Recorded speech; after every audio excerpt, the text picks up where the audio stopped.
The cabin buzzed with quiet chatter as passengers settled into their seats on Flight 287 from New York to Los Angeles. Tom Johnson, a sharply dressed black man in his mid-30s, stepped into the narrow aisle, a calm smile on his face. He adjusted the strap of his leather carry-on bag over his shoulder and glanced at his boarding pass to confirm his seat near the emergency exit. As he navigated the crowded cabin, murmured greetings of, "Excuse me," accompanied his every step. Tom's confidence was understated but undeniable, his polished demeanor radiating an air of quiet authority. However, not everyone aboard the plane saw it that way. Karen White, a middle-aged white woman with meticulously styled blonde hair and a pearl necklace that screamed wealth, peeked over her designer sunglasses as Tom passed her row. Her lips thinned into a sharp line as her gaze followed him. Something about him made her uneasy, though she couldn't explain why. Perhaps it was the way he carried himself, too confident, she thought, for someone like him. Karen leaned toward Linda, the lead flight attendant, who was cheerfully assisting passengers with their overhead luggage. "Excuse me," Karen whispered conspiratorially. "That man sitting by the emergency exit, are you sure it's safe for him to be there?" Linda, a seasoned professional with over 15 years in the industry, raised an eyebrow but kept her tone polite. "Ma'am, every passenger on this flight has gone through TSA security screening. There's no cause for concern." Karen sniffed and leaned back, folding her arms. "I just thought with everything going on these days, you can't be too careful." Linda didn't miss the implication, but her smile didn't waver. "If you need anything else, please don't hesitate to ask," she said before moving down the aisle. Karen's unease simmered as she stared at Tom, who had taken out a book and settled into his seat. She watched him like a hawk, interpreting his every movement as suspicious. When he reached into his bag to retrieve a water bottle and some medication, her imagination ran wild. As the plane leveled off at cruising altitude, Karen's agitation grew. She flagged Linda down again, this time her voice sharp with urgency. "I'm telling you, that man keeps fidgeting with his bag. He's acting nervous. Don't you think you should check it?" Linda sighed internally but maintained her professionalism. "Ma'am, I assure you we have no reason to believe there's anything wrong. Please try to enjoy the flight." Karen huffed, crossing her arms. "Enjoy the flight? You people are just going to ignore it until it's too late. Typical." Tom, oblivious to the growing scrutiny, continued to read. He was on his way to a critical business meeting in Los Angeles and wanted to be well prepared. A senior detective with the New York Police Department, Tom was working undercover on a sensitive case involving corporate corruption. The medication in his bag was for his heart condition, a reminder of the stress that came with his demanding job. Karen couldn't hold back any longer. She unbuckled her seatbelt and marched up the aisle, her heels clicking against the floor. Standing a few feet from Tom, she raised her voice, drawing the attention of nearby passengers. "You!" she snapped, pointing a trembling finger at him. "What are you hiding in that bag?" Tom looked up, startled by the sudden outburst. He set his book down and raised his hands slightly, palms out. "Ma'am, I'm not hiding anything. Please take your seat." But Karen wasn't deterred. "Don't lie to me. I've been watching you since we took off. You keep checking that bag. What's in it? Something dangerous." By now, the entire cabin was silent. Linda hurried down the aisle, stepping between Karen and Tom. "Ma'am, please return to your seat," she said firmly. "This is not appropriate behavior." Karen's voice rose. "Not appropriate? You're just going to ignore a clear threat. He could be planning something awful, and you're just standing there doing nothing." Tom remained calm, though his heart rate had quickened. "Ma'am, my bag contains personal items, including medication for a heart condition. That's all." Karen scoffed. "Medication?" "Right, that's what they always say." Passengers exchanged uneasy glances. Some whispered among themselves, while others shifted uncomfortably in their seats. Linda took a deep breath. "Sir, would you mind showing us the contents of your bag to resolve this?" Tom hesitated but nodded, understanding the situation. He unzipped his bag slowly, pulling out a bottle of pills, a water bottle, and a neatly folded document. "This is all I have," he said calmly, holding the items up for Karen and Linda to see. Linda nodded. "Thank you, Mr. Johnson. Ma'am, as you can see, there's nothing suspicious here. Please return to your seat." Karen's face flushed with anger. "No, this doesn't prove anything. He's hiding something, I know it." Linda signaled to another flight attendant for assistance. "Ma'am, if you don't calm down, we'll have to involve the captain." As tensions reached a boiling point, Tom stood. His towering presence silenced the murmurs around him. From his pocket, he produced a sleek leather wallet and flipped it open, revealing his NYPD badge. "My name is Detective Tom Johnson," he said, his voice steady and authoritative. "I'm an undercover detective with the New York Police Department. The medication you're so concerned about is for my heart condition, and the documents in my bag are classified files for an active case." The cabin fell into stunned silence. Karen's mouth opened and closed like a fish out of water.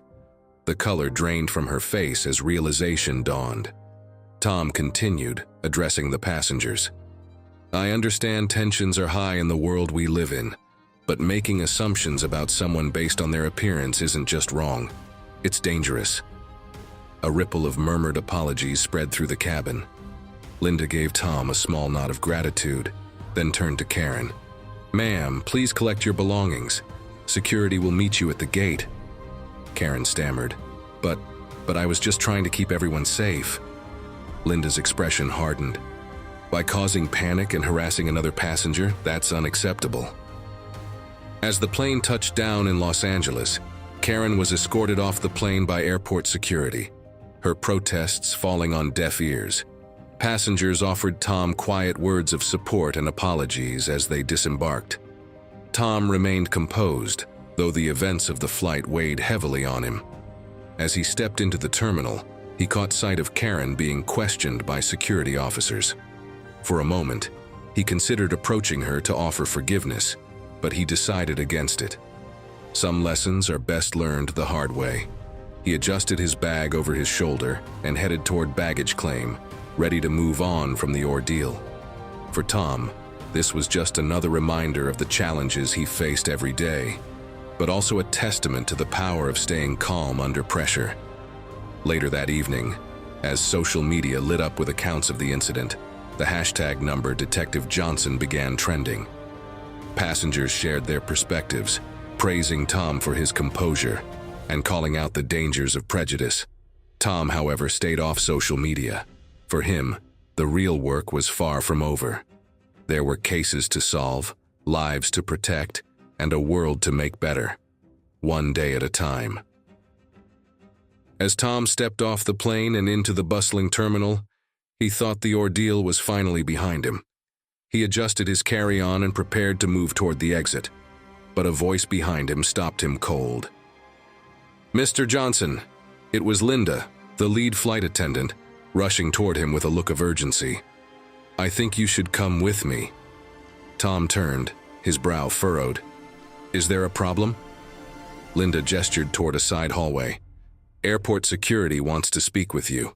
It's about Karen." Tom sighed. He'd hoped the situation had been resolved, but he followed Linda down the corridor, weaving through travelers until they reached a secure area. Two uniformed TSA agents stood outside a small office. Inside, Karen was seated, her hands trembling as she clutched her designer bag. But it wasn't anger on her face anymore. It was fear. One of the TSA agents addressed Tom. "Detective Johnson, thank you for coming." During the routine questioning of the passenger, something unexpected came to light. Karen's head shot up, and her eyes met Tom's. They were wide and pleading. "Please," she stammered. "You have to believe me. I didn't know." Tom held up a hand, cutting her off. "What didn't you know?" The second TSA agent placed a small black case on the table and opened it. Inside were several rolls of cash, a stash of fake passports, and a small unmarked vial. This was found in Ms. White's carry-on during the secondary screening.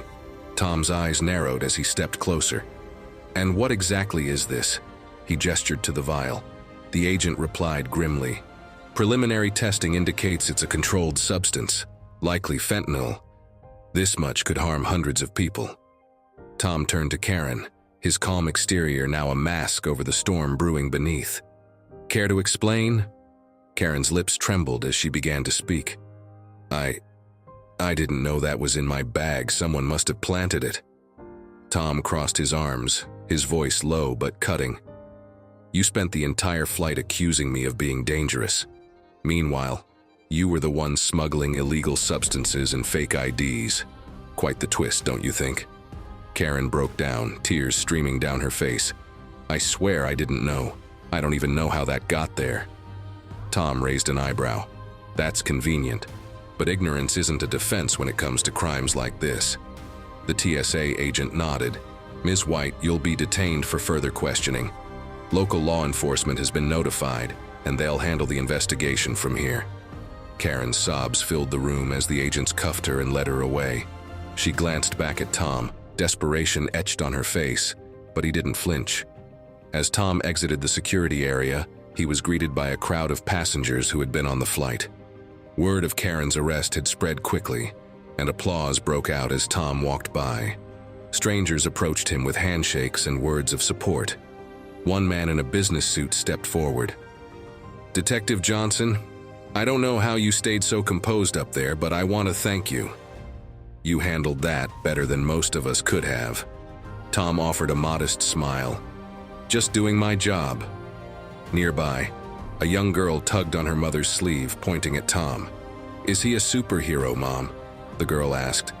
The mother smiled and nodded. In a way, yes. That evening, as Tom finally reached his hotel room in Los Angeles, he flipped on the TV. To his surprise, a major news channel was covering the incident. A clip of him addressing the cabin played, followed by an anchor's commentary.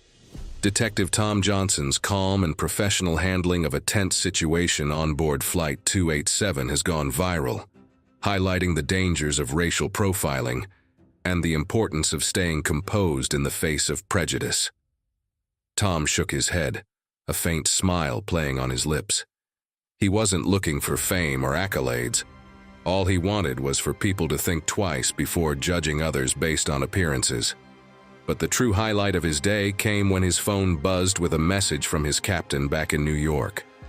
It was short and simple, but it carried the weight of years of trust and respect. Proud of you, detective. You turned a tough situation into a teaching moment.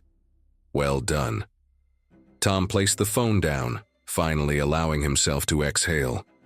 The day had been long and grueling, but he knew the ripples of what happened on that flight would reach far beyond the skies.